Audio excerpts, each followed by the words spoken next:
I wake up before dawn. The air is cold and sharp, the kind of cold that comes off moving water. I can hear the river before I see it, a low, constant rush somewhere beyond the trees. The land is empty, just flat, open ground stretching toward the water's edge, overgrown with wild grass and scattered brush. No roads, no neighbors, just me, my tools, and a vision I've been carrying in my head for months. I step out of my truck and the ground is soft beneath my boots. Clay soil. That's going to be a challenge near the water, but I've worked with worse. The sky is starting to lighten, pale gray turning to soft pink along the horizon. I walk the perimeter of the lot, feeling the slope of the land, noting where the ground firms up and where it stays marshy. There's a natural rise about 30 feet back from the riverbank. That's where the foundation will go.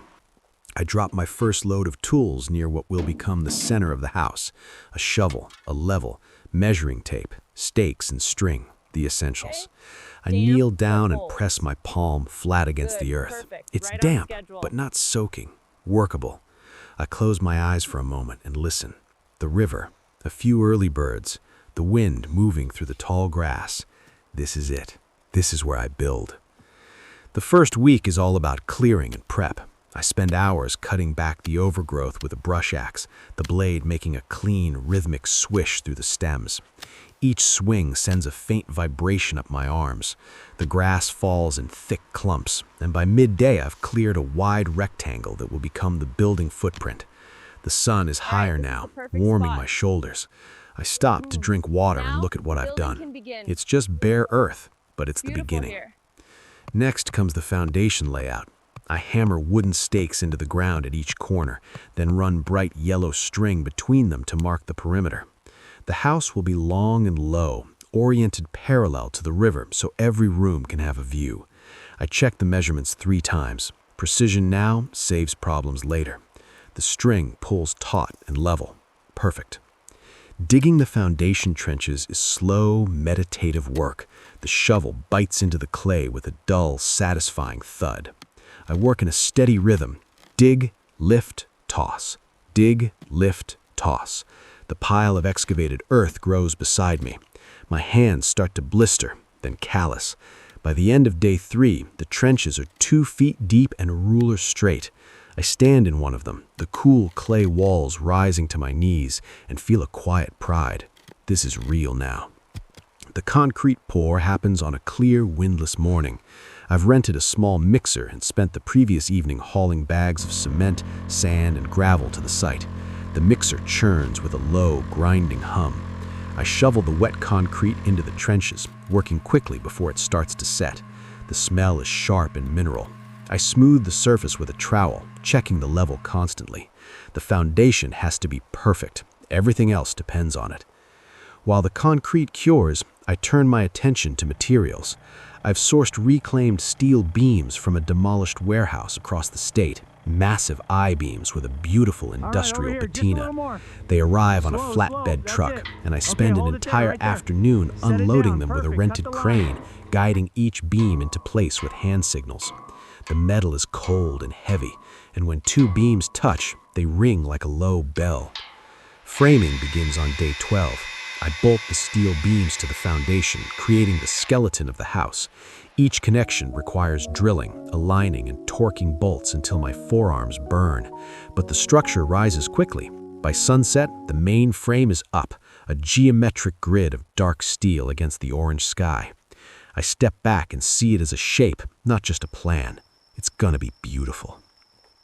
The walls will be a combination of glass and charcoal gray fiber cement panels. I want the house to feel open to the river, but still grounded, modern but not cold. I start with the panels, cutting each one to size with a circular saw. The blade screams through the material, sending up a fine dust that coats my arms and face. I wear a mask, but I can still taste the grit. Each panel slots into the steel frame and gets secured with stainless steel screws. The work is repetitive but satisfying. Measure, cut, fit, secure. Measure, cut, fit, secure. The glass arrives in week 3, floor to ceiling panels, each one 8 feet tall and 4 feet wide. They're heavy and fragile, and installing them alone is nerve-wracking. I build a simple wooden jig to hold each panel upright while I secure the top and bottom into the frame channels. The first one goes in crooked. I have to remove it, adjust the channel, and try again. The second one slides in perfectly, and when I step back, I can see straight through the house to the river beyond. The effect is stunning. Then the rain comes. 3 days of steady, cold rain that turns the construction site into a mud pit. I string tarps over the open sections of the house to keep water out of the interior, but the ground around the foundation becomes a slick, sticky mess. I slip twice carrying materials, coating myself in clay. The river swells and rises, creeping closer to the building site. I spend an anxious afternoon digging drainage trenches to divert runoff away from the foundation. The water flows brown and fast through the channels I've cut. It works. The foundation stays dry. When the rain finally stops, the world smells clean and green. I peel back the tarps and assess the damage. Minimal. A few panels need resealing, but the structure is sound. I get back to work with renewed energy. The roof is next. I've designed it as a low-slope modern roof with a slight pitch for drainage, covered in standing seam metal. The metal sheets are long and unwieldy, and getting them onto the roof frame alone requires a pulley system I rig from the steel beams. I haul each sheet up, position it, and fasten it with concealed clips. The metal is cold under my hands, and every movement makes a soft, resonant drumming sound. When the sun hits the finished roof, it glows like brushed silver. Inside, I start framing the interior walls.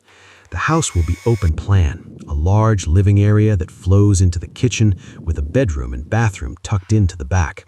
I use steel studs for the interior partitions, cutting and screwing them into place with a cordless drill. The drills whir echoes in the empty space. I run electrical conduit through the walls, threading wire carefully through each bend. I'm not a licensed electrician, but I've learned enough to do this safely. Every connection gets checked twice. Plumbing is harder. The house is far from any municipal water line, so I've drilled a well and installed a submersible pump. Running PEX tubing from the well to the house, then through the walls to the kitchen and bathroom takes an entire week. I work in the crawl space beneath the house, the ground cold and damp against my knees, threading pipes through tight spaces. When I finally turn on the pump and water flows from the kitchen faucet for the first time, I laugh out loud. It's a small miracle. The kitchen takes shape slowly. I've built the cabinets myself from reclaimed walnut, rich, dark wood with a tight grain. Each cabinet is a small carpentry project, cutting panels, routing edges, assembling boxes, installing soft close hinges. I work on a makeshift bench outside, and the smell of fresh-cut walnut fills the air. It's sweet and slightly spicy. I sand each piece by hand, working through progressively finer grits until the wood is smooth as glass. The cabinets hang level and true, and I install a matte black faucet and a deep farmhouse sink. The countertops are poured concrete, a custom mix I've tinted charcoal gray. I build the forms on site, pour the concrete, and spend hours traveling the surface smooth. It cures for a week under plastic sheeting, and when I strip the forms away, the result is a seamless, monolithic surface with a subtle texture. I seal it with multiple coats of food-safe sealer, buffing each coat to a soft sheen. The bathroom is compact but luxurious. I tiled the shower in small, black hexagonal tiles, each one placed by hand. The grout lines have to be perfect, and I work slowly, checking alignment constantly. The tiles are cool and smooth under my fingers. I install a rainfall shower head and a wall-mounted faucet in matte black. The toilet is a sleek wall-hung model that makes the small space feel larger. I've splurged on a freestanding soaking tub, white acrylic, deep enough to submerge completely. It sits in front of a large window that looks out at the river. Flooring goes in next, polished concrete throughout, except for the bedroom where I've installed wide plank white oak. I rent a concrete grinder and spend 2 days grinding the slab smooth, then apply a high-gloss sealer. The finished floor is reflective and industrial, a perfect contrast to the warmth of the wood and glass. In the bedroom, I lay each oak plank carefully, staggering the seams, tapping them tight with a rubber mallet. The wood clicks into place with a satisfying snap. The deck is the final major construction phase. I've designed it to extend from the back of the house out over the riverbank, cantilevered on steel beams sunk deep into the ground. The decking is IP, a dense, beautiful hardwood that weathers to a silver gray. Each board is heavy and requires pre-drilling before screwing down.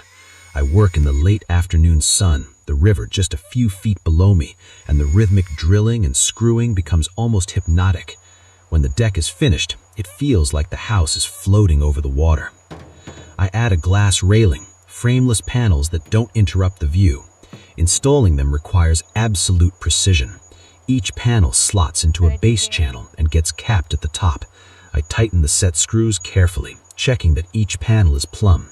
When they're all in place, the railing is nearly invisible, just a faint shimmer between me and the river.